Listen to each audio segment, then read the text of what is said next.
Pumasok si Althea Bonifacio sa isang marangyang salo-salo bilang nobya ni Ethan, ngunit pinalaya siya sa harap ng lahat matapos siyang hamakin at ituring na isang babaeng habol lang sa pera. Sa mismong sandaling iyon ng pang-iinsulto at pagtawa, hindi nila alam na sila mismo ang pumipirma sa pagbagsak ng pamilya Reyes. Ano ang mangyayari kapag nabunyag ang tunay na pagkatao ni Althea at sino ang tunay na mawawalan ng lahat? Ang amoy ng bagong giniling na kape ay ang nagsisilbing pabango sa umaga ni Althea. Dito sa loob ng Cafe Esperanza, sa ilalim ng kanyang piniling katauhan bilang si Thea, nararamdaman niya ang isang uri ng kalayaan na hindi kailanman maibibigay ng kanyang tunay na pangalan. Ang mahinang ugong ng espresso machine, ang kalansing ng mga tasa at platito, at ang masasayang kwentuhan ng mga parokyano ay ang musikang bumubuo sa kanyang payak na mundo. Sa bawat tasa ng kape na kanyang inihahanda, inilalagay niya ang pangarap na balang araw ay may isang taong makikita siya, hindi bilang isang Bonifacio, kundi bilang si Thea lang, isang simpleng babaeng may simpleng mga pangarap. Hapon na at dagsaan na naman ang mga taong humahabol sa kanilang huling sip-sip ng kape bago matapos ang araw ng trabaho. Abala si Thea sa pag-aasikaso ng sunod-sunod na order ng isang pamilyar na boses ang kanyang narinig. Isang 20 iced Americano. Thea, nakangiting sabi ni Aling Nena, ang may-ari ng katabing patahian na araw-araw ay bumibili sa kanya. Opo, Aling Nena. Sandali lang po. Magiliw niyang sagot, kasabay ng mabilis na paggalaw ng kanyang mga kamay. Sa kanyang pagmamadali, hindi niya napansin ang pagpasok ng isang matangkad na lalaki na may tindig na tila hindi sanay sa sikip ng isang maliit na kapihan.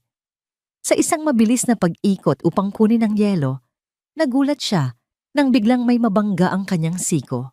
Ang sumunod na nangyari ay tila nag-slow motion sa kanyang paningin. Ang baso ng iced Americano na hawak niya ay tumapon at ang maitim na likido ay dumaloy, hindi sa sahig, kundi sa isang mamahalin at plansadong puting polo shirt. Naramdaman niya ang init na biglang kumalat sa kanyang kamay bago pa man niya makita ang malaking mantsa ng kape sa damit ng estranghero.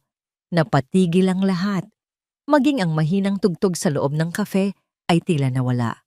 Nanlaki ang mga mata ni Thea at ang mga salitang sorry po ay paulit-ulit na namutawi sa kanyang bibig na tila isang sirang plaka. Nako, pasensya na po sir, hindi ko po sinasadya. Naku po ang damit ninyo. Tumingala siya, handa nang harapin ang anumang galit o mura na ibabato sa kanya. Ngunit ang sumalubong sa kanya ay isang pares ng mga matang kalmado at tila natatawa pa. Ang laki, si Ethan Reyes, ay ibinaba ang tingin sa mantsa sa kanyang dibdib at isang maliit na ngiti ang sumilay sa kanyang mga labi. Huwag kang mag-alala, miss. Aksidente lang naman, sabi nito sa isang boses na malalim at nakakakalma. Ang mas inaalala ko ay ang kamay mo. Mainit ba yung natapon? Natigilan si Thea. Sa buong buhay niya, sa tuwing may nagkakamali sa kanya ang mga katulong sa mansyon, laging galit ang kanyang nasasaksihan. Ngunit ang lalaking ito ay mas inalala pa ang kanyang kalagayan kaysa sa mamahaling damit na nasira niya. Ayos lang po ako, sir. Pero yung damit niyo po talaga, babayaran ko na lang po. Pilit niya, habang nanginginig na kumukuha ng tissue. Umiling si Ethan at marahang hinawakan ang kanyang kamay upang pigilan siya. Hindi na kailangan, pero kung gusto mo talagang makabawi, may isang paraan. Napakunot ang noo ni Thea. Ano po yon? Ngumiti si Ethan ng mas malawak, isang nangiting nagpatingkad sa kanyang magandang mukha. Samahan mo akong magkape bukas. My treat. Para masigurado kong hindi ka na nanginginig sa takot. At doon nagsimula ang lahat. Ang isang tasang kape na pambawi ay nasundan ng isa pa at isa pa.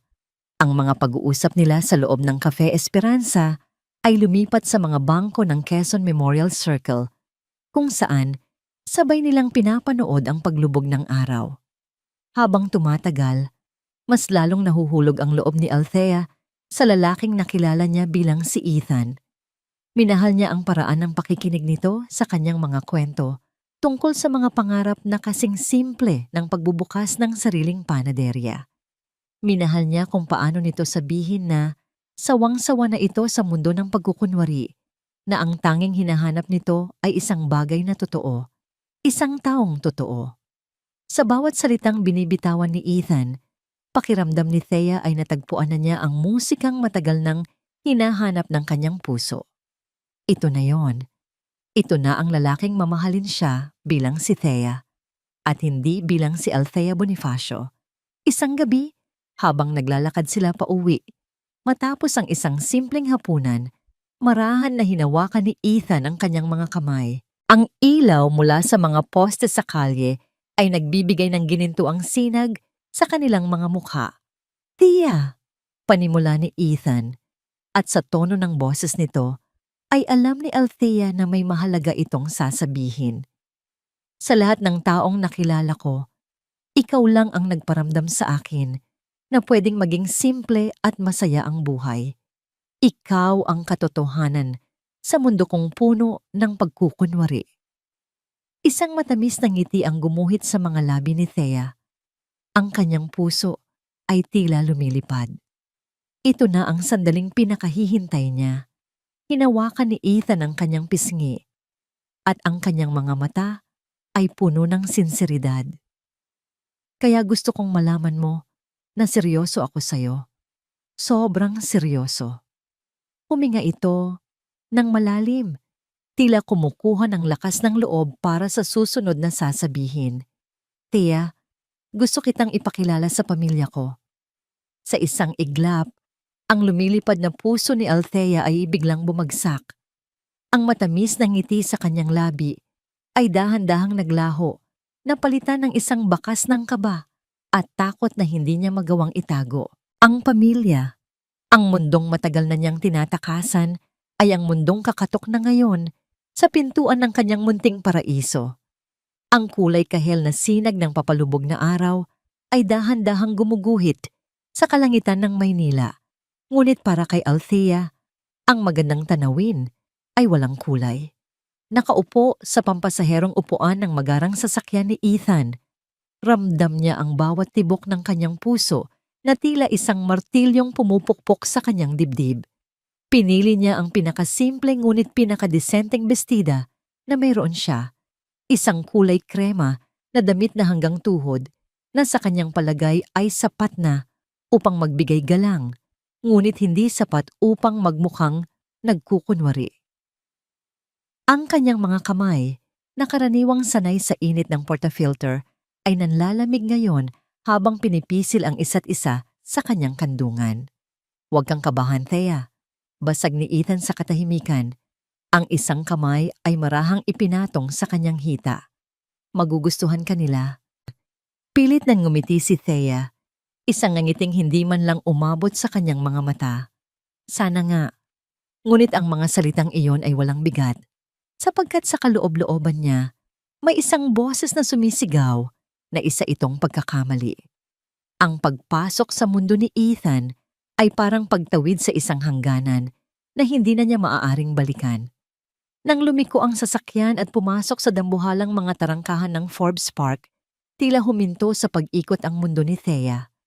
Bawat bahay na kanilang madaanan ay isang palasyo, napapalibutan ng matataas na pader at perpektong inalaga ang mga hardin. Nang sa wakas ay huminto sila sa tapat ng isang mansyon na may mga haliging Romano at malawak na hagdanan, kinailangan ni Thea na paalalahanan ng sarili kung paano huminga. Ito ang klase ng lugar na nakikita lang niya sa mga magazine, ang uri ng yaman na sinadya niyang talikuran. "Handa ka na?" tanong ni Ethan. Ang ngiti nito ay tila pilit na rin. Tumangulang si Thea, dahil kung magsasalita siya, baka mautal lang siya. Pagpasok nila sa loob, ang unang bumungad sa kanya ay ang nakakabinging katahimikan.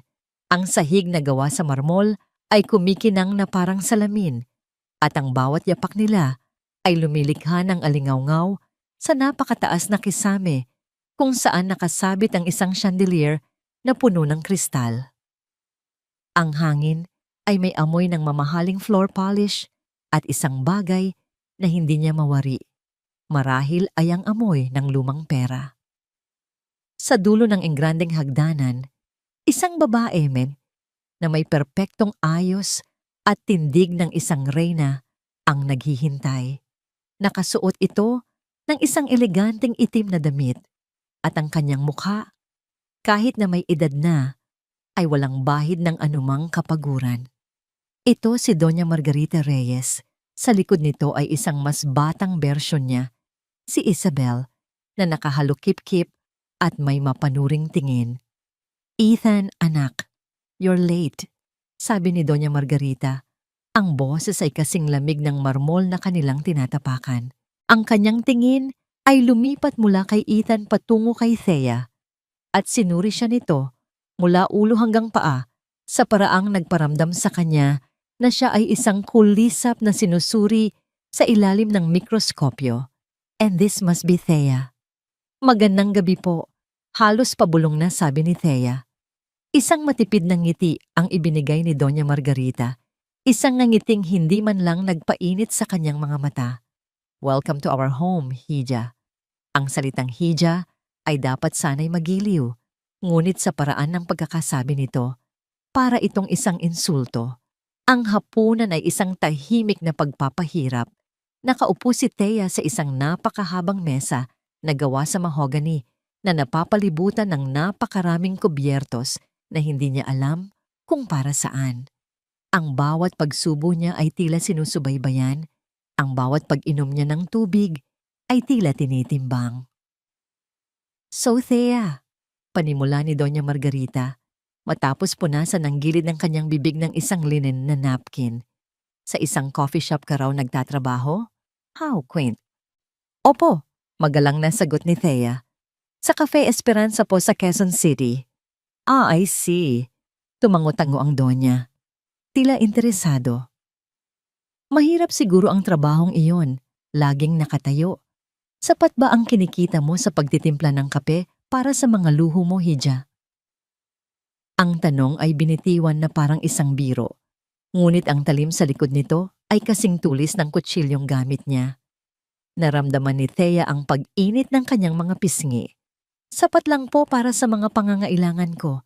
Simple lang po ang pamumuhay ko." "Of course," sabat naman ni Isabel, sabay lapag ng kanyang bagong-bagong Louis Vuitton na bag sa bakanting upuan sa tabi niya. Iba talaga ang simple living. "Ako, sinubukan ko yan nung isang linggo. I didn't use my credit card for a whole day. It was so liberating." Isang mapanuyang tawa ang pinakawalan nito. "Ma Isabel, tama na." Pakiusap ni Ethan, ngunit ang kanyang boses ay mahina at walang kapangyarihan. Isang matalim na tingin lang mula sa kanyang ina ay sapat na para patahimikin siya at ibalik ang kanyang atensyon sa kanyang pagkain. At sa sandaling iyon, nakita ni Thea ang katotohanan. Nakita niya ang kahinaan sa mga mata ni Ethan, ang takot nito sa sariling pamilya. Ang lalaking nangako na ipagtatanggol siya ay walang nagawa, kundi ang manahimik habang siya ay dahan-dahang dinudurog. Ang pagkabigo ay kumalat sa kanyang puso na parang lason, mas masakit pa kaysa sa lahat ng mapanuyang salita na narinig niya. Matapos ang tila walang katapusang hapunan, nagpaalam na si Thea. Si Ethan ang naghahatid sa kanya at sa loob ng sasakyan, sinubukan nitong humingi ng tawad. "I'm sorry, Thea. Ganoon lang talaga sila. They'll come around." Ngunit si Thea ay hindi na umimik. Hinayaan na lang niya ang katahimikan na maging sagot. Nang ihatid siya sa tapat ng kanyang maliit na apartment, hindi na niya ito hinintay pang bumaba. Isang mabilis na, "Salamat sa paghatid," ang kanyang sinabi, at dali-dali siyang pumasok sa loob. Isinasara ang pinto, hindi lang sa gabing iyon, kundi sa isang maliit na bahagi ng kanyang pusong umaasa. Sa kabilang dako, sa Forbes Park, ang nakakabinging katahimikan ng mansyon ay mas nagpatingkad sa tensyon. Inilapag ni Ethan ang susi ng kanyang sasakyan sa isang maliit na mesang pilak at hinarap ang kanyang ina na naghihintay sa kanya sa sala na parang isang manghuhukom. "Are you out of your mind, Ethan?" Ang mariing tanong ni Doña Margarita. Ang bawat salita ay tila may lason. "Isang barista? Sa lahat ng babaeng pwede mong dalhin dito, isang hamak na tagatimpla ng kape ang ipapakilala mo sa amin? Pinapahiya mo ang pangalan ng pamilyang ito." "Ma, she's a good person. Mabait si Thea," katwiran ni Ethan, ngunit alam niyang walang saysay ang kanyang mga salita. Isang mapaklang tawa ang kumawala sa mga labi ng Donya. "Mabait? Anong gagawin natin sa kabaitan niya? Mababayaran ba niyan ang mga utang natin? Maililigtas ba niyan ang kumpanyang inilubog ng ama mo?" Tumayo ito at lumapit sa kanya. Ang mga mata ay nag-aapoy sa galit at desperasyon. Tinitigan niya ng diretso ang kanyang anak. Ang kanyang boses ay bumaba sa isang mapanganib na bulong. "Hiwalayan mo ang babaeng yon o ako ang gagawa ng paraan para mawala siya sa buhay mo." Ang umaga ay dumating na may kasamang bigat, isang latak ng kapaitan mula sa nagdaang gabi. Para kay Althea, ang pamilyar na amoy ng kape sa Cafe Esperanza na dating nagbibigay sa kanya ng kapanatagan ay tila may halong pait ngayon. Bawat galaw niya ay mekanikal. Ang paggiling ng butil, ang pag-ipit ng kape sa portafilter, ang maingat na pagbuhos ng gatas. Ngunit ang kanyang isip ay malayo, pabalik-balik sa malamig na mga tingin ni Doña Margarita at sa nakabibinging katahimikan ni Ethan noong mga sandaling pinakakailangan niya ito. Ang pag-asa na kanyang iningatan ay may lamat na at hindi niya alam kung paano ito muling bubuuin. "Hoy Thea, okay ka lang?" Pukaw sa kanya ni Gina, ang kanyang katrabaho na may malapad na ngiti at laging alisto. "Kanina ka pa tulala dyan, para kang nakakita ng multo." Pilit nang ngumiti si Thea. "Wala ito, Jean. Napuyat lang siguro." Ngunit bago pa man niya maituloy ang kanyang pagkukunwari, isang pamilyar na figura ang pumasok sa pinto ng kafe. Dala-dala ang lahat ng alaalang gusto na sana niyang ibaon sa limot. Si Ethan. Ang kanyang muka ay gusot. Ang kanyang mga mata ay may bakas ng puyat. At ang kanyang perpektong ayos ay tila naglaho. Hindi siya umorder. Sa halip, lumapit ito sa counter. Ang mga mata ay nakatuon lamang kay Thea, puno ng pagsusumamo. "Thea, can we talk?" Mahinang pakiusap nito, sapat lang para marinig nilang dalawa. Umiling si Thea, hindi tumitingin sa kanya. "Marami akong ginagawa, Ethan. Please." Pagpapatuloy nito, hindi natitinag. Kahit 5 minuto lang, sa labas. Nagbuntong hininga si Thea. Sa isang senyas kay Gina na siya muna ang bahala, tinanggal niya ang kanyang apron at sumunod kay Ethan sa labas. Tumayo sila sa isang sulok, malayo sa mga mata ng mga parokyano. "I'm sorry," panimula ni Ethan. Ang kanyang boses ay basag. "Walang kwenta ang ginawa ko kagabi. Natakot ako, Thea. Nadala ako sa takot. At wala nang mas nakakahiya pa kaysa roon. Patawarin mo sana ako." Hindi umimik si Thea. Hinayaan niyang magsalita ang katahimikan sa pagitan nila. Hindi sila ganoon. Pagpapatuloy ni Ethan, hindi nila nakita kung sino ka talaga. Nakita lang nila kung ano ang gusto nilang makita. Pero bibigyan kita ng dahilan para baguhin ang isip nila. Bibigyan mo ako ng pagkakataon para ipakita sa kanila at sayo kung gaano kakahalaga sa akin. Mula sa kanyang bulsa, may kinuha siyang isang maliit na kahon. Binuksan niya ito at iniharap kay Thea. Sa loob, isang manipis na silver na kwintas na may pendant na hugis araw ang kumikinang. Hindi ito mamahalin, Pero sana tanggapin mo. Tinitigan ni Thea ang kwintas. Pagkatapos ay ang mga mata ni Ethan. Nakita niya ang sinseridad doon, ngunit nakita rin niya ang takot na inamin nito. Ito ang kanyang kahinaan, at marahil ito rin ang dahilan kung bakit niya ito minahal. Dahil sa kahinaang iyon, nakita niya ang isang taong nangangailangan din ng pag-unawa, tulad niya. May malaking charity ball ang pamilya namin sa Sabado, sabi ni Ethan. Gusto kong sumama ka, hindi bilang isang estranghero sa isang hapunan, kundi bilang kasama ko sa harap ng lahat. This is my chance to make things right, to protect you. Para ipakita sa kanila na ikaw ang pinipili ko. Ang kanyang mga salita ay parang isang balsamo sa sariwang sugat ni Thea.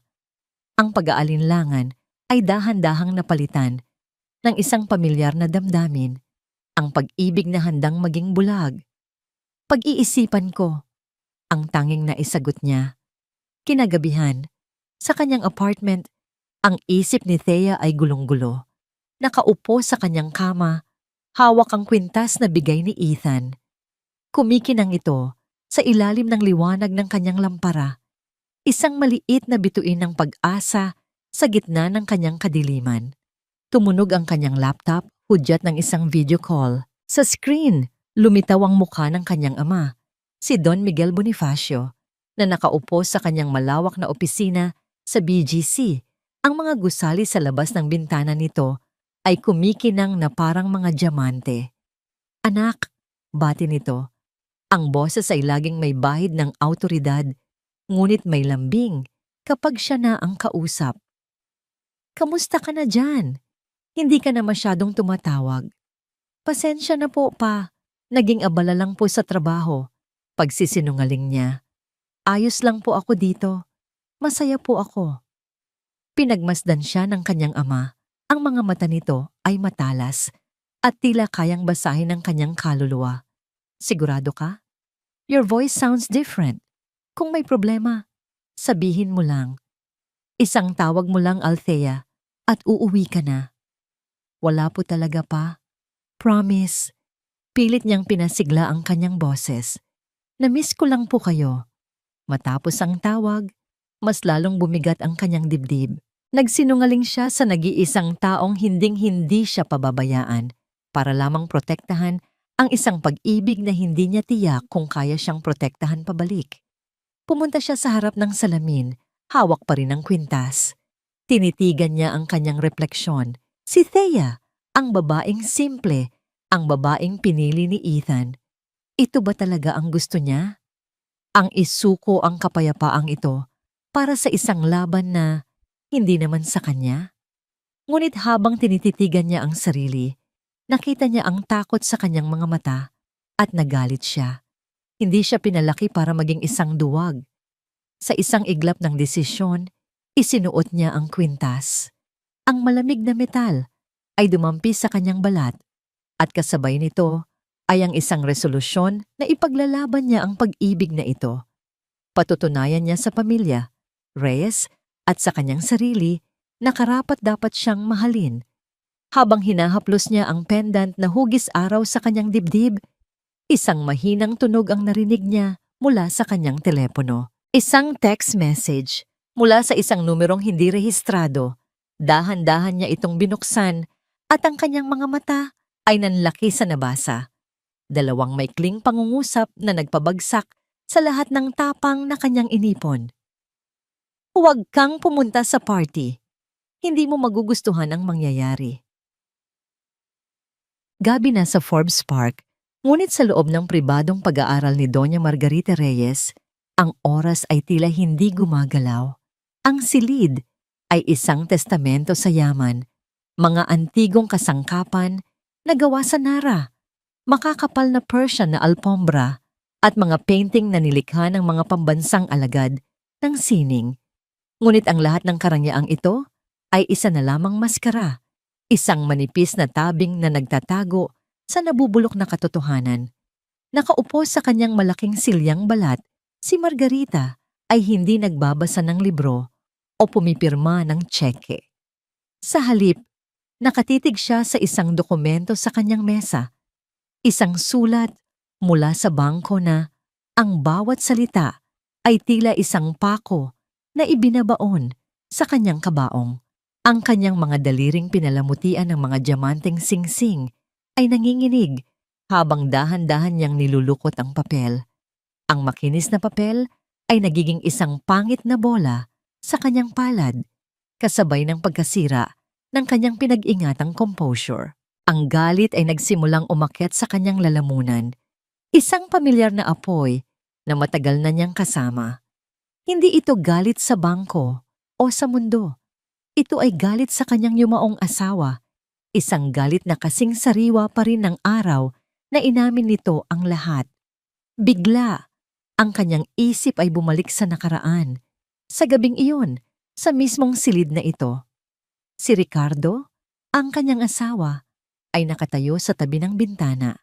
Ang likod ay nakaharap sa kanya, ang balikat ay nanlulumo. "Margarita," sabi nito, ang boses ay halos hindi marinig.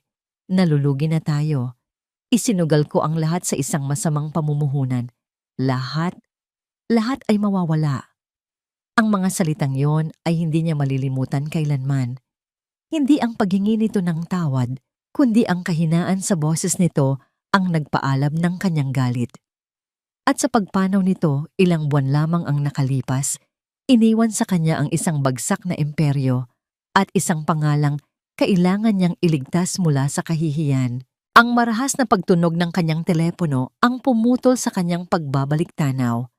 Isang pribadong numero. Alam na niya kung sino ito. Huminga siya ng malalim. Pinilit na pakalmahin ang kanyang sarili at sinagot ang tawag gamit ang kanyang pinaka-elegante at may autoridad na boses. "Yes? Doña Margarita," sabi ng isang malamig na boses sa kabilang linya. "I'm just calling to remind you about the final notice we sent. The board has made a decision. If you can't settle the initial payment by the end of this month, we will have no choice but to begin foreclosure proceedings." Naramdaman ni Margarita ang pag-akyat ng dugo sa kanyang ulo. "How dare you threaten me?" Nanatiling matatag ang kanyang boses kahit na ang kanyang puso ay kumakarera na. "Alam mo ba kung sino ang kausap mo?" "We know exactly who you are, Donya," sagot ng lalaki, walang bakas ng pag-aalinlangan. "And we also know that the Reyes name is not worth what it used to be. The deadline stands." At ibinaba nito ang telepono. Ibinagsak ni Margarita ang telepono sa lalagyan nito. Ang tunog ay lumikha ng isang matinis na kalansing sa tahimik na silid. Desperasyon. Ito ang pakiramdam na pinakakinasusuklaman niya. Ang pakiramdam na wala siyang kontrol. Naglakad siya patungo sa kanyang maliit na bar at nagsali ng isang baso ng brandy. Nilagok ito ng isang beses. Kailangan niyang mag-isip. Kailangan niya ng isang solusyon. Ang kanyang mga mata ay napadako sa isang business magazine na nakapatong sa isang mesa. Sa pabalat, nakangiti ang isang lalaking kilala ng lahat sa kanilang mundo. Si Don Miguel Bonifacio, ang hari ng real estate. Sa tabi nito ay ang kanyang pamilya. Ngunit ang larawan ng kanyang anak na babae ay bahagyang malabo, hindi mahalaga. Ang mahalaga ay ang kanilang pangalan, ang kanilang yaman, ang kapangyarihan, isang kasal. Iyon ang tanging paraan.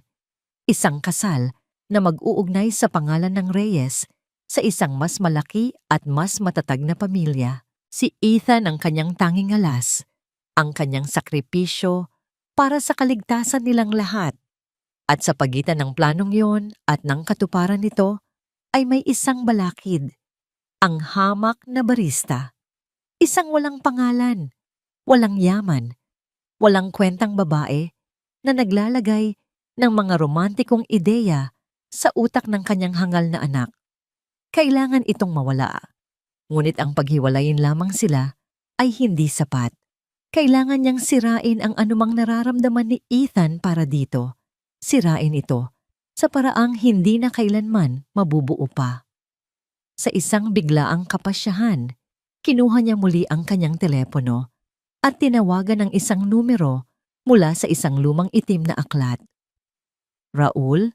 sabi niya nang may sumagot. "Margarita Reyes ito. May ipapatrabaho ako sa'yo. May isang babae. Ang pangalan niya ay Thea. Nagtatrabaho sa isang cafe sa Quezon City. Alamin mo ang lahat tungkol sa kanya. Ang pamilya niya, ang mga kaibigan niya, ang mga lihim niya. Bawat buto sa kanyang katawan. I want everything at bilisan mo." Lumipas ang 2 araw ng pananabik at pag-aalala. Sa wakas, habang naghahanda siya para sa nalalapit na party, tumunog ang kanyang telepono. Si Raul. "Donya," sabi ng investigador sa kabilang linya, "may resulta na ako sa ipinapahanap ninyo." "Speak!" Maikling utos ni Margarita habang tinitingnan ang kanyang refleksyon sa salamin. Ang babaeng nagngangalang Thea. Wala po siyang kapamilya-pamilya. Wala pong record ng isang Thea na may pamilya. Ayon sa mga nakalap kong impormasyon mula sa mga kapitbahay at sa tinitirhan niyang apartment, ampon po siya at kasalukuyang namumuhay mag-isa. Natigilan si Margarita. Isang ngiti, isang mabagal, malamig, at puno ng kalkulasyon ng ngiti. Ang unti-unting gumuhit sa kanyang mga labi. Perpekto. Mas perpekto pa kaysa sa inaasahan niya. Isang ampon, isang ulila, isang taong walang sinuman, walang babalikang pamilya, walang magtatanggol. Siya ang perpektong biktima para sa isang perpektong plano. Ang kanyang isip ay nagsimulang maglatag ng mga eksena para sa Sabado ng gabi.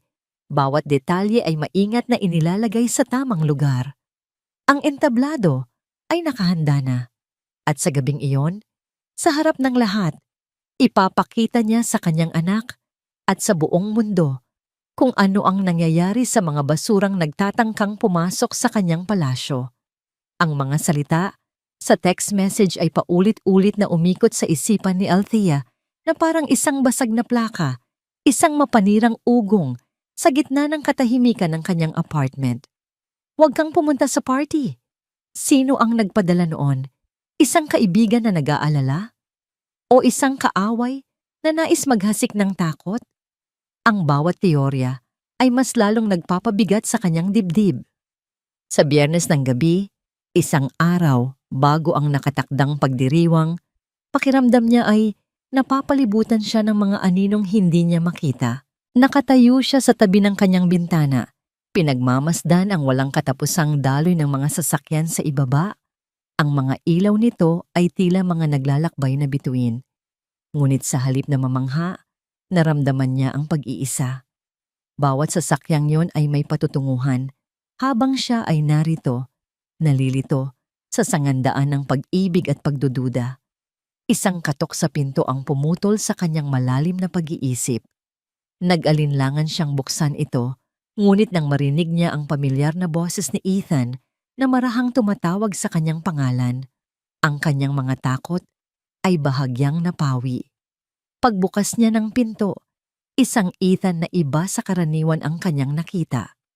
Wala ang plansadong damit, wala ang mamahaling relos. Nakasuot lamang ito ng simpleng t-shirt at maong, at sa kanyang kamay ay may hawak itong 2 helmet ng motor. Isang nakakatuksong na ngiti ang nasa kanyang mga labi. "Alam kong gulong-gulo ang isip mo," sabi nito. Ang kanyang mga mata ay malambing.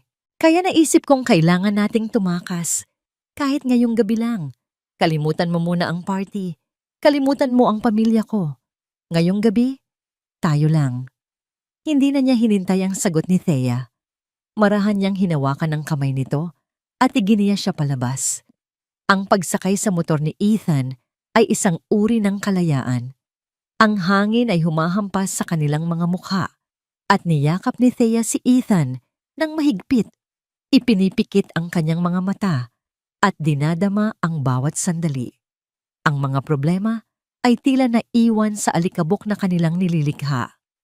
Huminto sila, hindi sa isang magarbong restaurant, kundi sa isang maliit, maingay at mausok na kainan sa gilid ng kalsada, kung saan ang amoy ng inihaw na baboy ay nangingibabaw sa hangin. Umupo sila sa mga upuang plastik sa ilalim ng liwanag ng isang solong bumbilya. "Pasensya ka na kung dito kita dinala," sabi ni Ethan habang nag-o-order ng 2 platong sisig at kanin. Pero dito, walang nagpapanggap. Totoo ang lahat, mula sa pagkain hanggang sa mga tao. At doon, sa gitna ng ingay ng mga nagtatawa ng customer at ng tunog ng mga sasakyang dumaraan, nagkwento si Ethan. Ikinuwento niya kung gaano siya kapagod sa pagpapanatili ng isang imahe, sa pagdalo, sa mga pagtitipon kung saan ang mga ngiti ay kasing lalim lang ng balat, at kung paano ang bawat araw ay isang pag-arte. "Alam mo, Thea," pag-amin niya habang nakatingin sa kanyang plato, "sa tuwing kasama kita, pakiramdam ko nakakahinga ako. Para akong umuuwi sa isang lugar na hindi ko alam na hinahanap ko pala." Tumingala ito at tinitigan siya. Ang kanyang mga mata ay puno ng isang uri ng kalungkutan na ngayon lang niya nakita. "Ikaw ang katotohanan sa mundo kong puno ng pagkukunwari, Thea." Ang mga salitang yon ay tumagos sa puso ni Thea. Lahat ng pagdududa, lahat ng takot na dala ng misteryosong text message ay naglaho na parang bula. Ang kahinaan na nakita niya kay Ethan sa mansyon ng mga ito ay napalitan ng isang imahe ng isang lalaking naghahanap din ng kanlungan.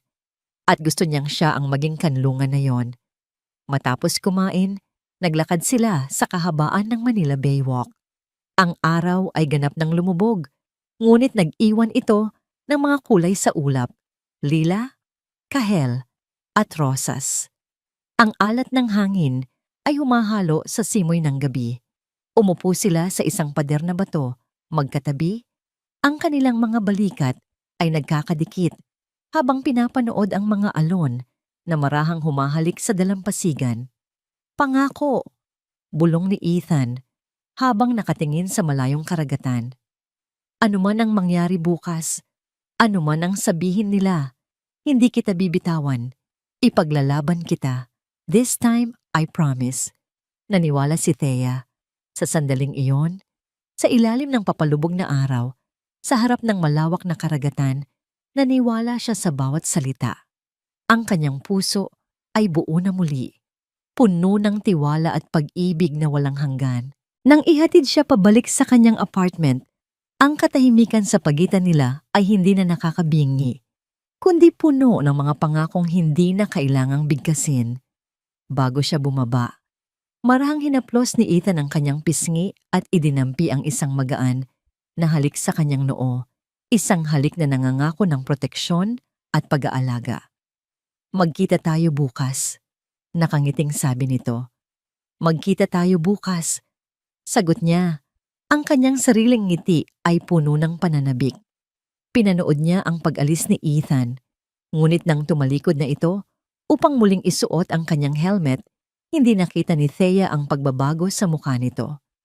Ang nangiti sa kanyang mga labi ay naglaho, at sa isang saglit, sa ilalim ng madilim na ilaw ng poste, isang anino ng pagkakasala at hindi maipaliwanag na takot ang gumuhit sa kanyang mga mata bago ito tuluyang humarurot paalis sa kadiliman ng gabi. Ang gabi ng pagdiriwang ay dumating na may dalang hangin ng karangyaan at mga pangakong kumikinang na parang mga bituin. Habang nasa sasakyan papunta sa mansyon ng mga Reyes, mahigpit na hinawakan ni Althea ang kamay ni Ethan. Ang palad nito ay ang tanging pamilyar na bagay sa mundong malapit na niyang pasukin. Ang suot niyang bestida ay simple, ngunit elegante. Isang kulay krema na damit na binili niya mula sa kanyang naipon. Isang piraso ng kanyang sariling pagkatao sa gitna ng isang gabing alam niyang puno ng pagkukunwari. Sa kanyang dibdib, nakapatong ang pendant na hugis araw. Ang malamig na metal nito ay isang paalala ng binitawang pangako ni Ethan kagabi. Isang pangakong pinanghahawakan niya ngayon na parang isang anting-anting. Pagbaba nila ng sasakyan at pagtapak Sa pulang alpombra na nakalatag sa hagdanan, agad na naramdaman ni Thea ang daan-daang pares ng mga matang nakatutok sa kanila. Ang bulwagan ay naliligo sa ginintuang liwanag mula sa dambuhalang mga chandelier. At ang hangin ay puno ng amoy ng mamahaling pabango at champagne. Ang bawat babae ay nakasuot ng mga gown na tila hango sa mga pahina ng isang fashion magazine, pinalamutian ng mga alahas na kumikinang sa bawat galaw. Ang bawat lalaki ay may tindig ng kapangyarihan, at siya, si Thea, ay tila isang maya na napadpad sa pugad ng mga agila. Ang mga bulungan ay nagsimula, mahihina, ngunit matutulis, na parang mga bubuyog na umiikot sa kanyang tainga. Sino yan? Simple lang ang suot. Siguro ay isa sa mga staff. Naramdaman niya ang paghigpit ng hawak ni Ethan sa kanyang kamay. Huwagan mo silang pansinin, bulong nito. Ang mahalaga, nandito ako. Sinubukan ni Thea ng ngumiti, ngunit pakiramdam niya ay isa lamang itong pilit na pagngiwi. Iginiya siya ni Ethan sa isang medyo tahimik na sulok, malapit sa isang balkonaheng may tanawin ng malawak na hardin. Ngunit bago pa man sila makarating doon, isang figura ang biglang humarang sa kanilang daan na may dalang dalawang kopita ng red wine. Si Isabel, ang kanyang ngiti ay kasing tamis ng pulot, ngunit ang kanyang mga mata ay may malamig na kislap. Ethan, kuya, and you must be Thea. Finally, we meet again. Sabi nito sa isang matinis na boses. At sa isang kilos na tila sinadya, ngunit pinagmukhang isang aksidente, bigla itong natisod. Ang laman ng isang kopita ay tumapon, at ang matingkad na pulang alak ay dumaloy sa dibdib ng damit ni Thea.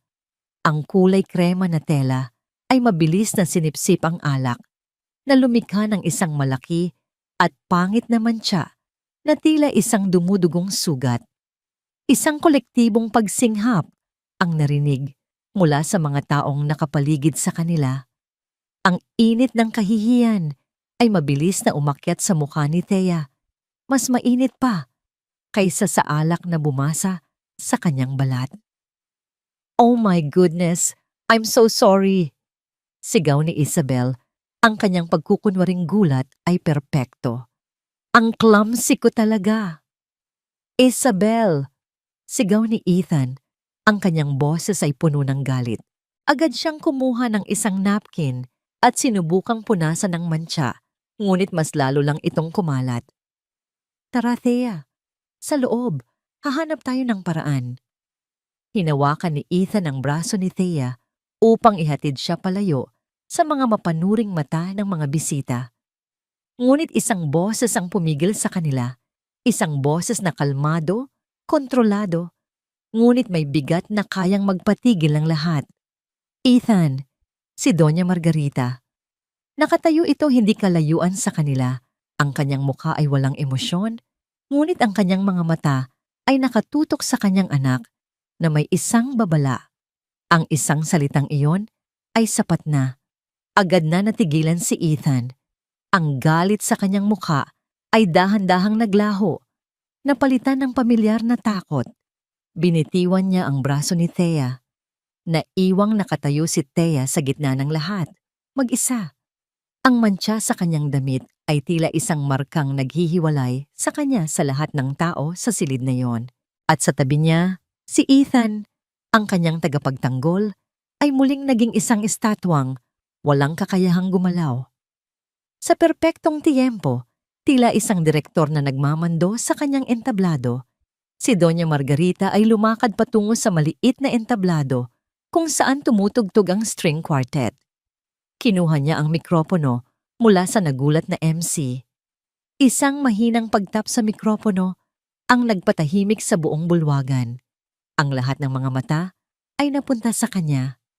Ngumiti si Doña Margarita, isang nangiting pangpolitiko, malawak, kaakit-akit, ngunit walang anumang init. Good evening, everyone. Thank you all for coming tonight to support our cause.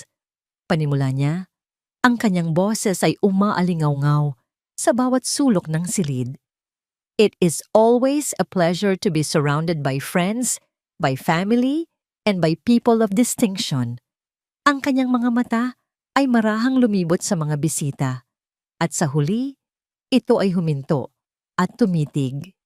Kay Thea, ang ngiti sa kanyang mga labi ay hindi nagbago, ngunit ang kanyang mga mata ay nangungusap ng tagumpay. Ladies and gentlemen, I have a special announcement to make. Huminto siya sandali, hinahayaan ang tensyon na mabuo. Ang puso ni Thea ay nagsimulang dumagundong, isang mabangis na tambol na nagbabadya ng paparating na kapahamakan. Tumingin si Doña Margarita nang diretso kay Thea. Ang mikropono ay bahagyang nakaturo sa direksyon nito. Ngayong gabi, mayroon tayong isang bisita na nagpapakita kung gaano katapang ang ilang tao na umakyat sa lipunan. Ang mga salitang binitiwan ni Doña Margarita ay nanatiling nakabitin sa hangin, mabigat at puno ng kamandag. Ang tingin ng lahat ay napako kay Thea at ang bulwagan na dati puno ng bulungan ay nabalot ngayon ng isang nakakabinging katahimikan. Ang bawat segundo ay tila isang oras at si Althea, sa ilalim ng bigat ng kanilang mga titig, ay naramdamang unti-unti siyang nalulunod. Ang mantsa ng alak sa kanyang damit ay hindi na lamang isang mantsa. Ito na ngayon ay isang simbolo ng kanyang pagiging hindi kabilang, isang markang nagpapatunay sa mga salitang malapit ng bitawan laban sa kanya. May mga taong gagawin ang lahat para sa pera. Pagpapatuloy ni Doña Margarita, ang kanyang boses ay tila pulot na may nakatagong lason. Bawat salita ay maingat na pinipili upang magdulot ng pinakamalaking pinsala.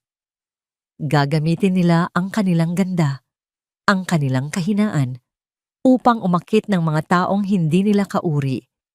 Umaasang makakaahon sila mula sa putikang kanilang pinanggalingan.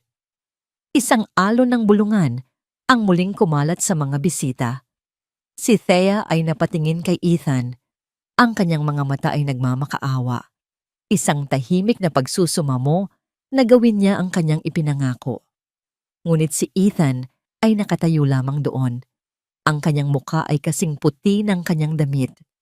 Ang kanyang mga kamao ay nakakuyom sa kanyang tagiliran, isang bilanggo ng sarili niyang kaduwagan. Ang pangako nito kagabi, ang halik sa kanyang noo. Lahat ng yon ay naglaho na parang isang panaginip.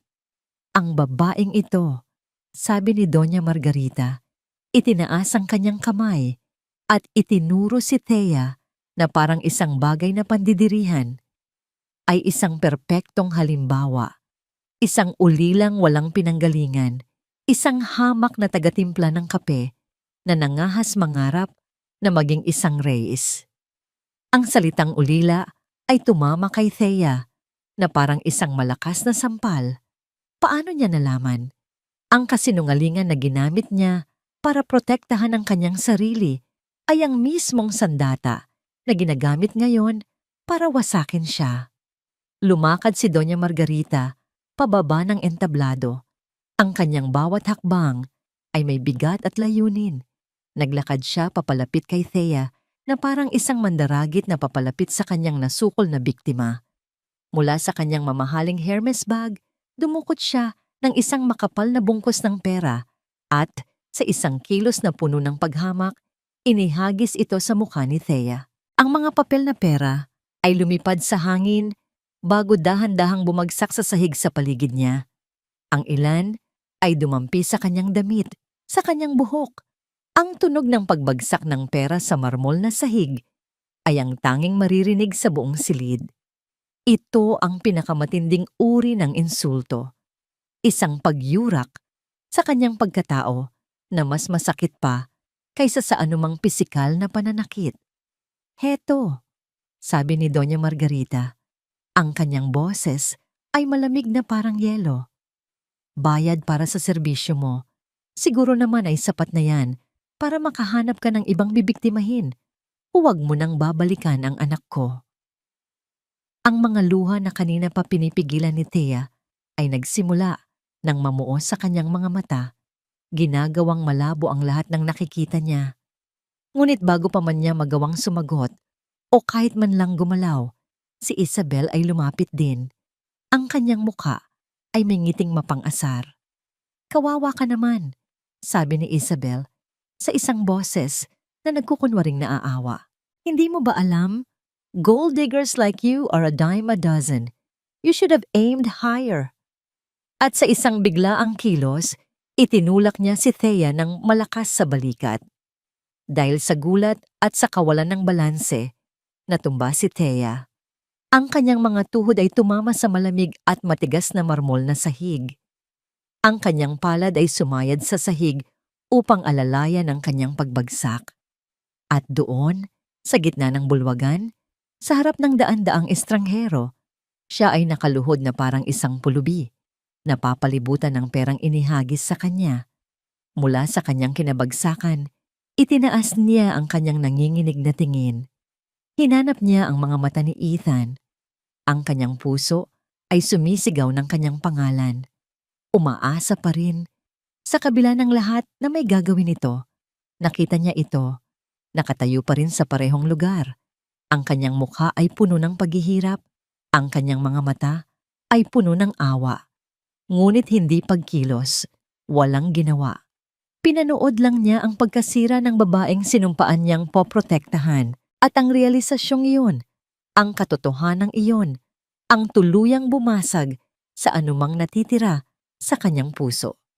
Palabasin ang basurang yan. Ang malakas na utos ni Doña Margarita sa dalawang security guard na agad na lumapit. Ang dalawang malalaking lalaki ay nagsimulang maglakad papalapit kay Thea. Ang kanilang mga mukha ay walang emosyon, ngunit si Thea ay hindi na sila nakikita. Ang kanyang mga mata ay nakapako pa rin kay Ethan. Ang kanyang tingin ay puno ng sakit at isang tanong na hindi na niya kailangang bigkasin. At sa huling pagkakataon, nakita niya itong umiwas ng tingin.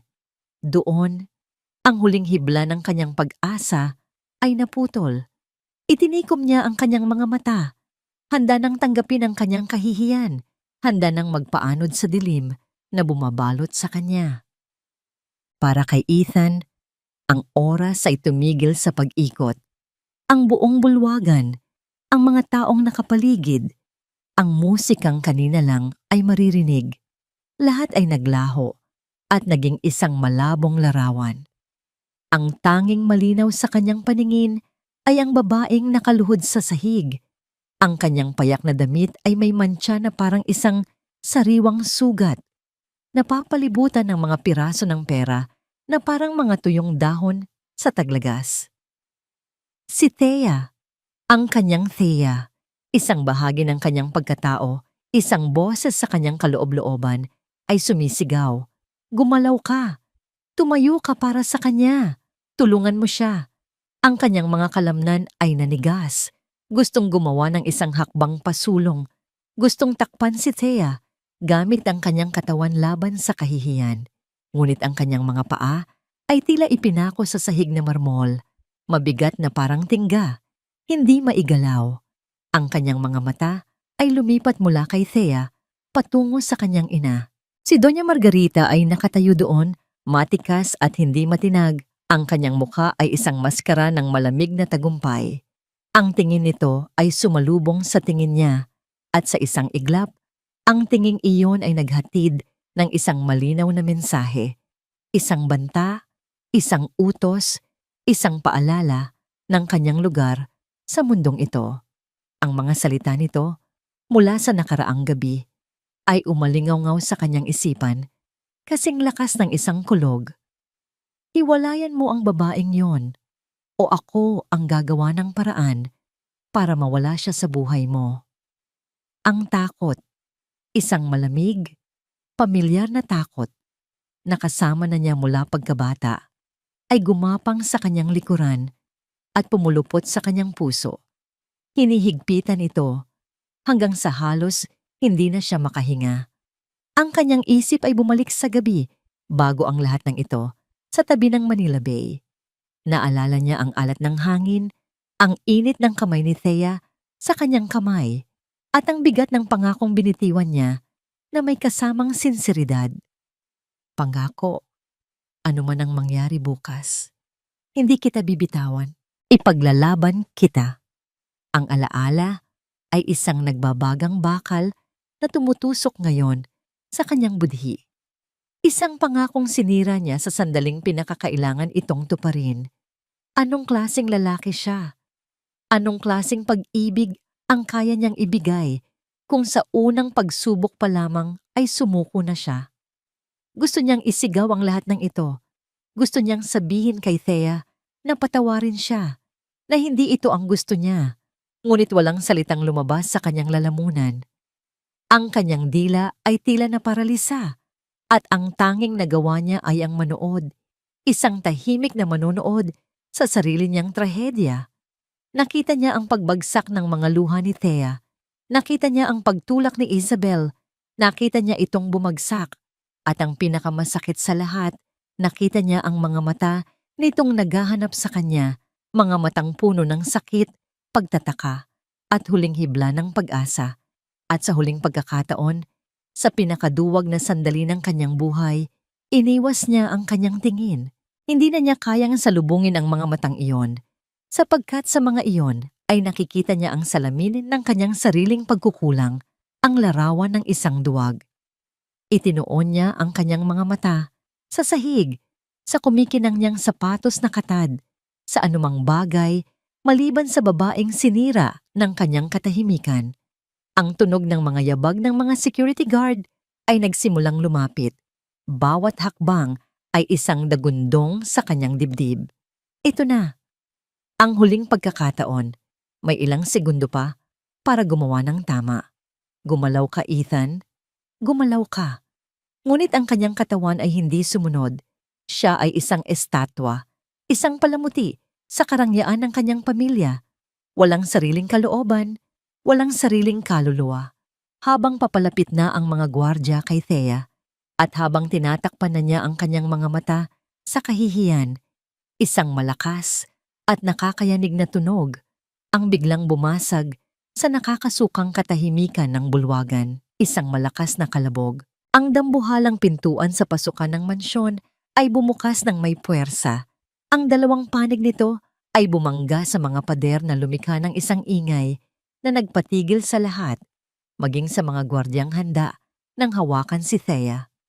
Ang lahat ng ulo, kasama na ang kay Ethan, ay sabay-sabay na lumingon patungo sa pinanggalingan ng ingay. Ang kanilang mga mata ay puno ng pagtataka at gulat.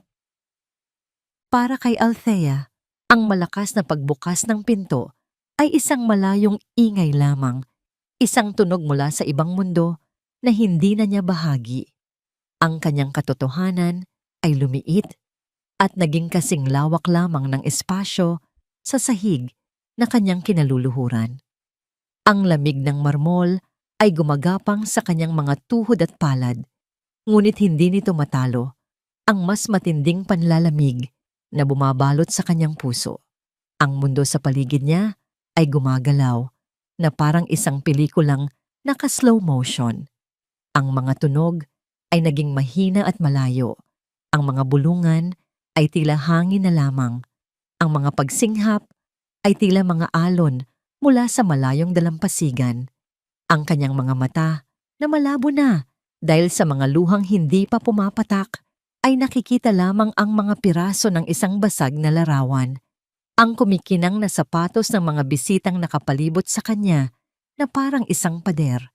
Ang mga piraso ng perang nakakalat sa sahig na parang mga tuyong dahon. Ang pulang mantsa sa kanyang damit na sumisigaw ng kanyang kahihiyan. Ngunit higit sa lahat ng ito, ang tanging larawang malinaw sa kanyang isipan ay ang mukha ni Ethan, ang mukha ng lalaking nangako sa kanya ng mundo, ng proteksyon, ng pag-ibig. Ang pangako nito ay isang musika sa kanyang pandinig kagabi lamang. Ngunit ngayon, ang katahimikan nito ay isang nakabibinging ingay na sumisira sa bawat sulok ng kanyang pagkatao. Ang pag-ibig na inakala niyang isang ligtas na kanlungan ay isa palang bitag. Ang katotohanan na hinanap niya sa mundo ng pagkukunwari ay ang pinakamasakit na kasinungalingan sa lahat. Nawala na ang galit, nawala na ang sakit.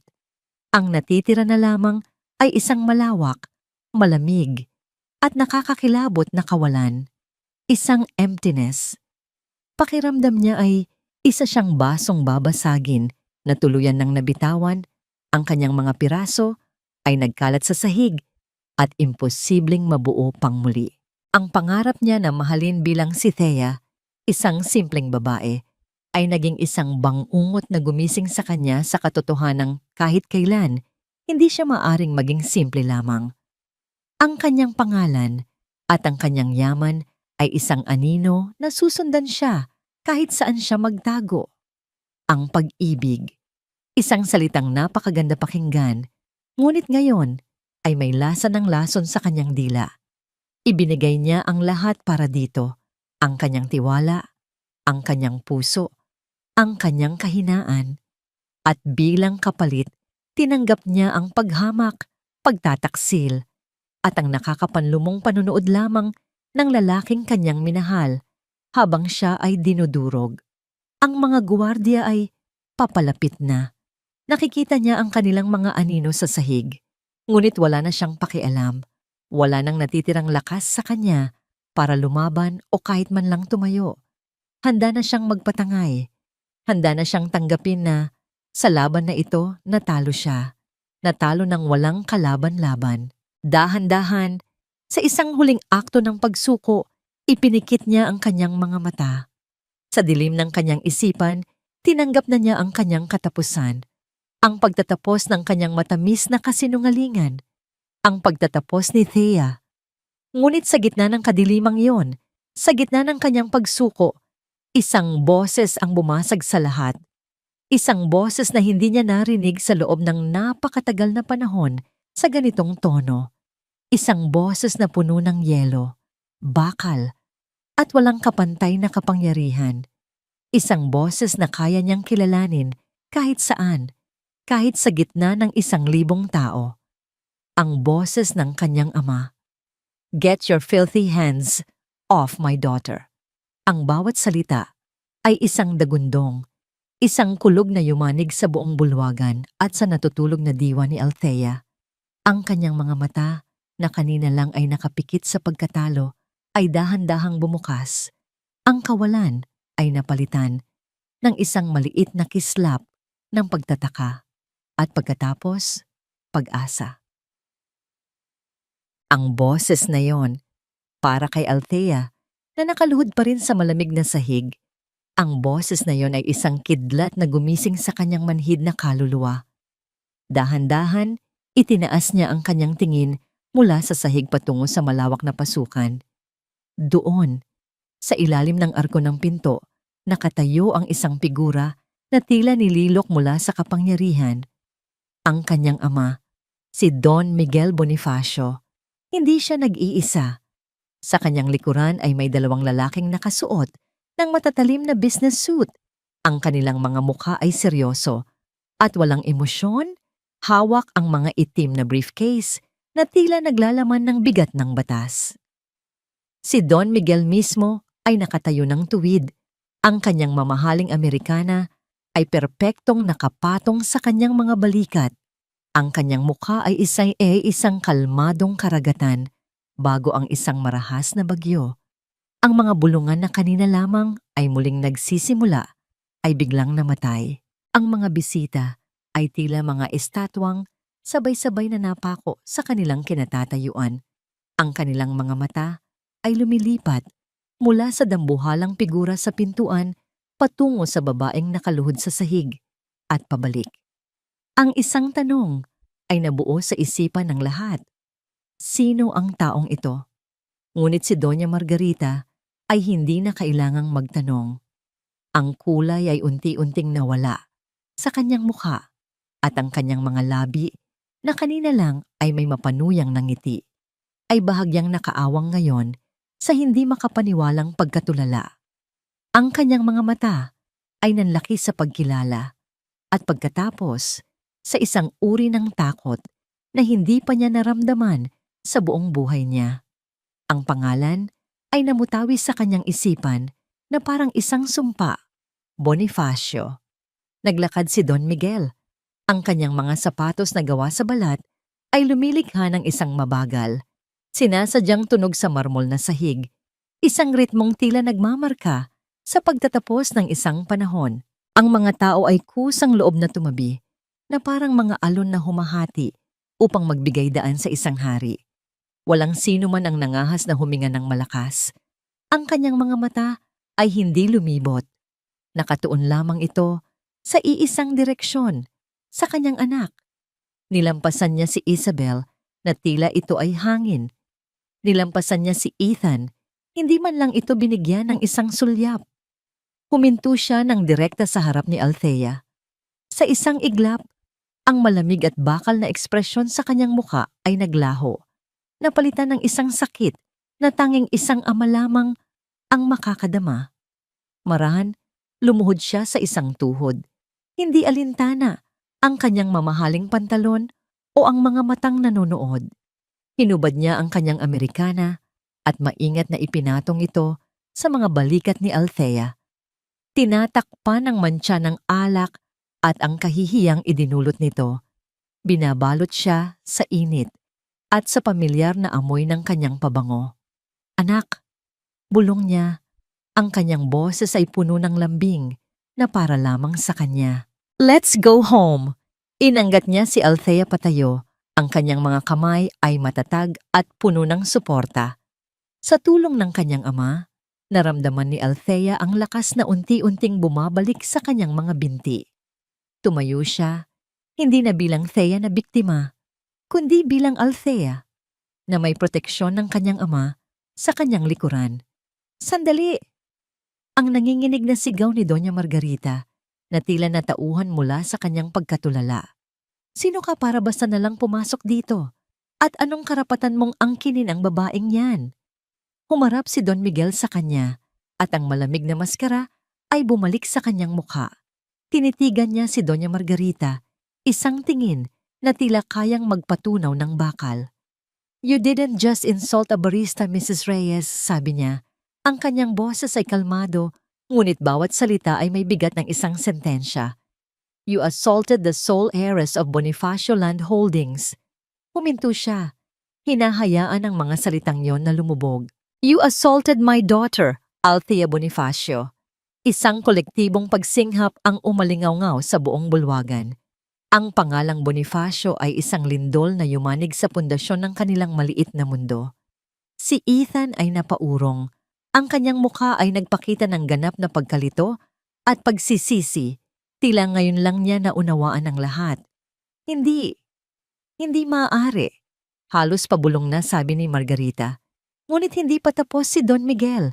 Sumenya siya sa isa sa kanyang mga abogado. Ang lalaki ay humakbang pasulong at inilapag ang isang makapal na folder ng mga dokumento sa pinakamalapit na mesa sa harap ni Margarita.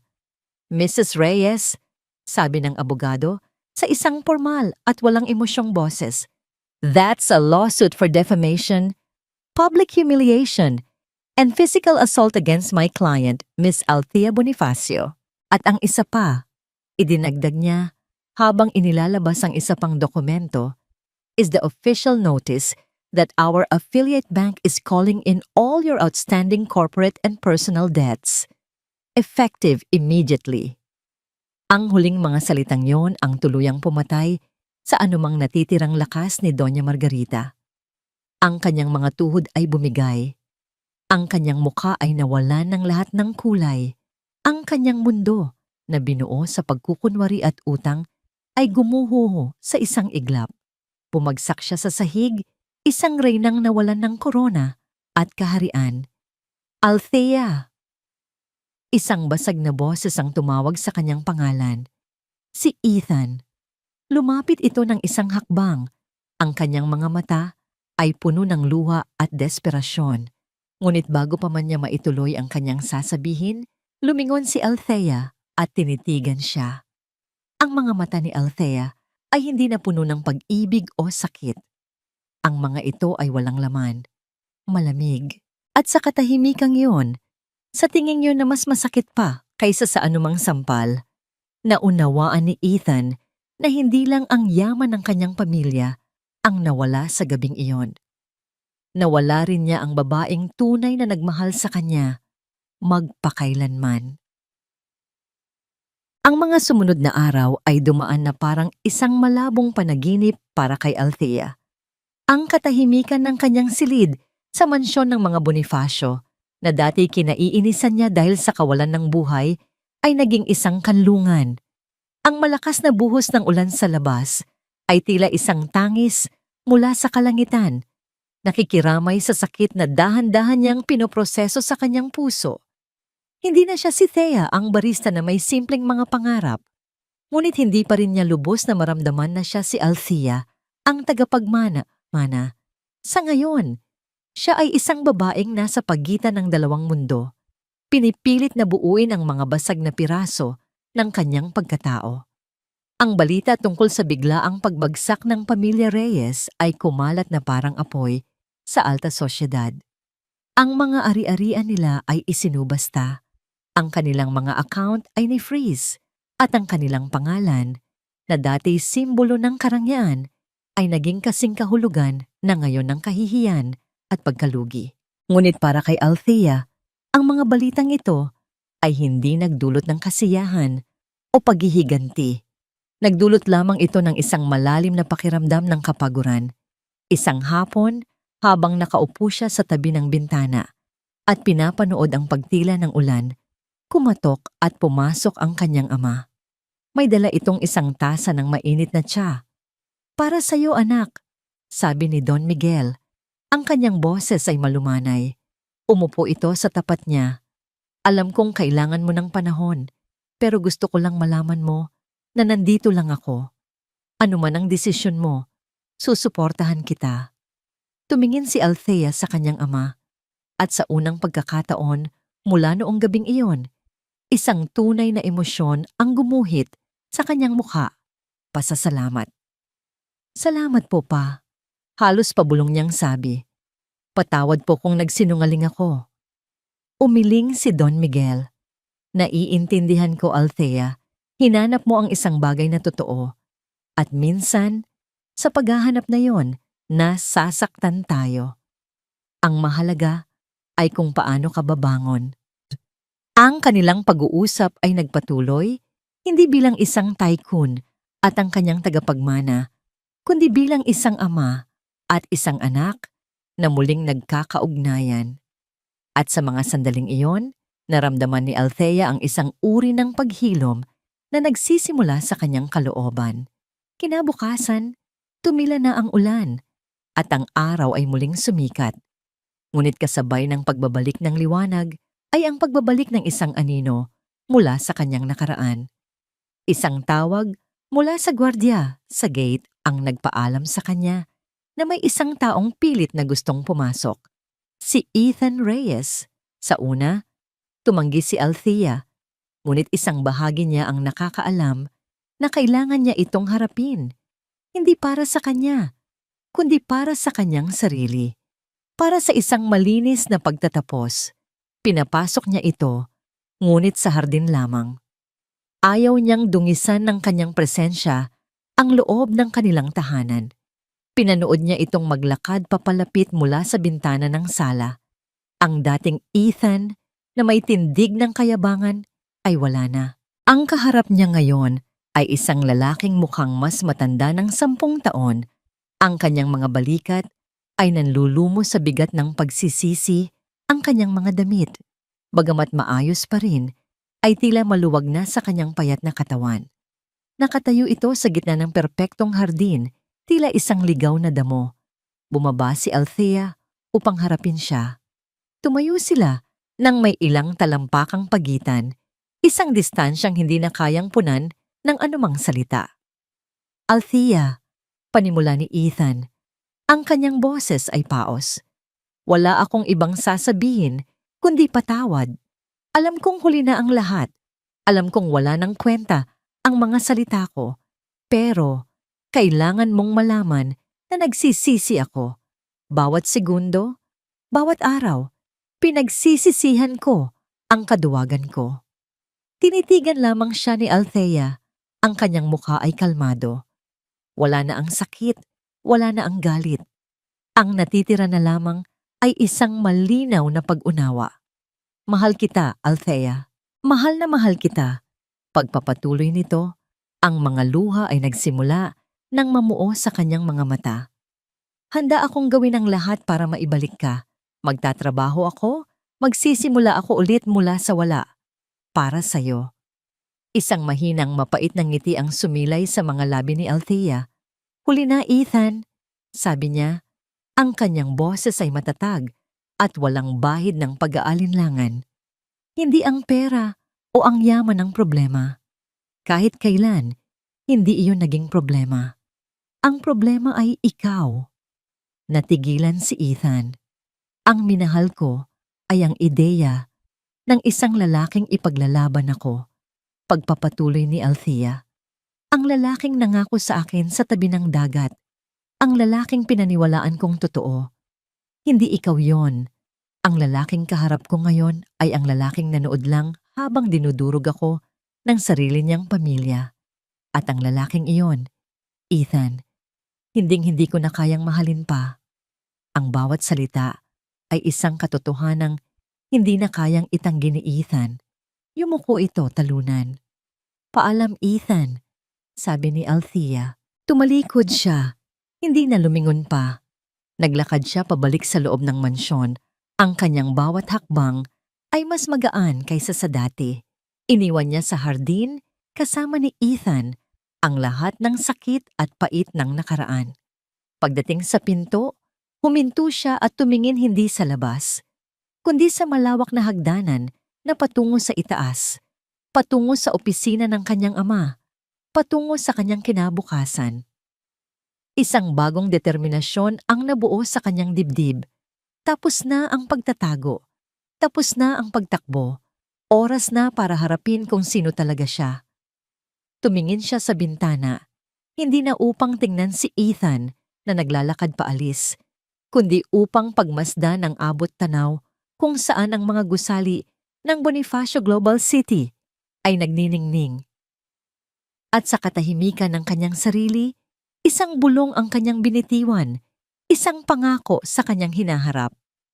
Oras na para bumalik. Lumipas ang ilang buwan, ang sikat ng araw ng umaga ay hindi na sinasala ng mga dahon ng puno sa labas ng bintana ng isang maliit na apartment. Sa halip, ito ay tumatago sa salaming pader ng isang opisina sa ika-35 palapag ng isa sa pinakamatataas na gusali sa Bonifacio Global City.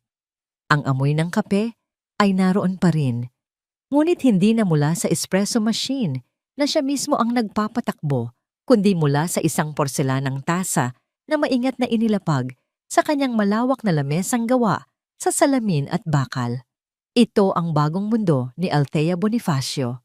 Ang kanyang buhok ay maayos na nakatali sa isang eleganteng do, at ang kanyang suot ay isang matalim na business suit na sumisigaw ng awtoridad at kumpiyansa. Ngunit sa kanyang mga mata, may isang kislap na hindi kailanman maibibigay ng kapangyarihan o yaman, isang kislap ng kapayapaan sa sarili. Isang araw, sa kalagitnaan ng kanyang abalang schedule, sinadya niyang mag-utos sa kanyang driver na dumaan sa isang pamilyar na kalye sa Quezon City. Bumaba siya ng sasakyan at pumasok sa Cafe Esperanza. Ang pamilyar na tunog ng kalansing ng mga tasa at ang amoy ng kape ay sumalubong sa kanya na parang isang matagal ng kaibigan. Welcome sa Cafe Esperanza. Halos mabitawan ni Gina ang hawak nitong tray sa pagkagulat. Diyos ko, ikaw nga. Pero anong nangyayari sa'yo? Mukha kang nanalo sa loto na may kasamang mana. Isang tapat na tawa ang kumawala sa mga labi ni Althea. Isang mahabang kwento, Jean. Nilapitan niya ito at niyakap ng mahigpit. Namiss kita. Namiss ko kayong lahat. Gusto ko lang magpasalamat sa lahat. Ang kanilang maikling pagkikita ay puno ng tawanan at tunay na pagkakaibigan. Bago umalis, iniwan ni Althea ang isang sobre para kay Aling Nena. sapat upang mabago ang buhay nito at mapalago ang maliit na kafe na minsang naging kanlungan niya. Habang naglalakad siya palabas, alam niyang isinasara na niya ang isang kabanata, hindi sa pamamagitan ng paglimot, kundi sa pamamagitan ng pasasalamat. Pagbalik sa BGC, ang malambot na Althea ay napalitan ng isang matatag na leader. Pumasok siya sa isang conference room kung saan naghihintay ang mga pinakamatataas na ehekutibo ng Bonifacio Land Holdings, mga lalaking may edad na at sanay sa mundo ng korporasyon. "Good morning," bati niya. At ang lahat ay tumahimik. Tumayo siya sa harap ng isang malaking screen na nagpapakita ng mga plano para sa isang bagong proyekto. "As you can see, the proposal is to develop this land into a mixed-use community. But I want to add a new component." Ipinakita niya ang isang bahagi ng plano. "This area will be dedicated to subsidized housing and a livelihood training center for low-income families. Profit is important, but progress that leaves people behind is not progress at all." May ilang nagtaas ng kilay, ngunit walang nangahas na sumalungat. Ang kanyang boses ay hindi na nanginginig. Ang kanyang mga ideya ay hindi na humihingi ng permiso. Siya ay hindi na anino ng kanyang ama. Siya na ang mismong liwanag ng hapong iyon habang nag-iisa na siya sa kanyang opisina at pinapanood ang pagiging kulay kahel ng kalangitan. Pumasok ang kanyang executive assistant. "Ma'am Althea, may sulat pong dumating para sa inyo. Personal po." Inilapag nito sa kanyang mesa ang isang simpleng puting sobre. Walang pangalan ng nagpadala, ngunit kilala niya ang sulat kamay. "Ethan." Tinitigan niya ang sobre ng ilang sandali. Ang dating Althea ay marahil bubuksan ito nang may panginginig, umaasa sa mga salitang magpapagaling sa kanyang sugat. Ang Thea na puno ng galit ay marahil pupuniting ito nang hindi binabasa. Ngunit ang Althea na kaharap niya ngayon ay iba na. Kinuha niya ang sulat, hindi ito binuksan. Lumakad siya patungo sa isang maliit na estante kung saan nakalagay ang ilang mga personal na gamit. Mayroon doon isang maliit na kahoy na baul. Ang baul kung saan niya itinatago ang mga alaala ng kanyang ina. Dahan-dahan, inilagay niya ang sulat sa loob, sa tabi ng mga lumang litrato at mga press clipping. Isinara niya ang baul. Ang nakaraan ay may sarili ng lugar. Hindi na ito kailangang buksan pa. Lumabas siya sa pribadong balkonahe ng kanyang opisina. Mula doon, tanaw niya ang buong syudad, isang karagatan ng mga kumikinang na ilaw. Bawat isa ay isang kwento, isang pangarap.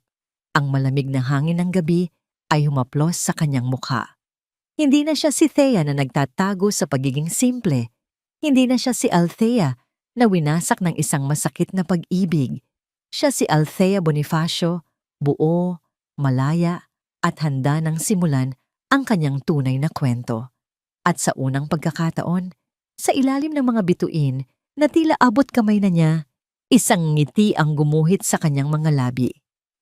Isang ngiting hindi dahil sa kilig o sa tagumpay laban sa iba, kundi isang nangiti ng isang taong sa wakas ay natagpuan na ang kanyang tunay na halaga sa sarili niyang mga kamay.